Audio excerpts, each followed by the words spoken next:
to release our anxiety, our fear, our negativity, lahat ng mabigat sa loob ninyo, ibubugan ninyo sa balon na ito. So, parang ito, right? Okay.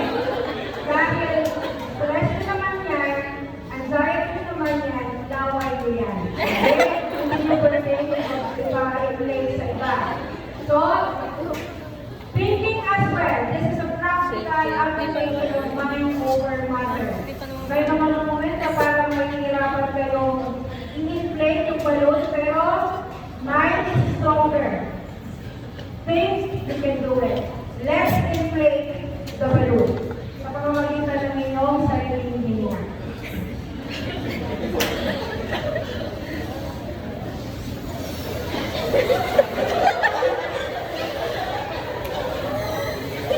This size is good. Huwag masyadong malaki, huwag masyadong maliit. Pag kulang ka at meron kang bigat, pwede ka kayo mamili ng 10. Kailangan ka ng 10. Yan. At after that, pakitali yung balon, huwag mo masyadong lawin, baka bigla na pagka. Yan. Kaya yan.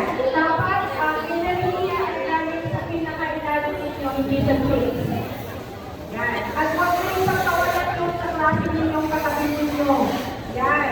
Ngayon sa kapag-ulaw ko yan kasi yan, ako kayo nagtatasan. Yan.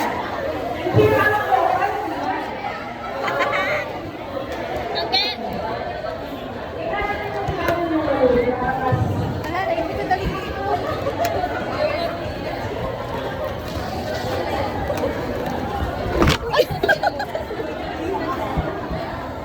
Ayaw, paano sabi? Dito ka po kayo? Ha?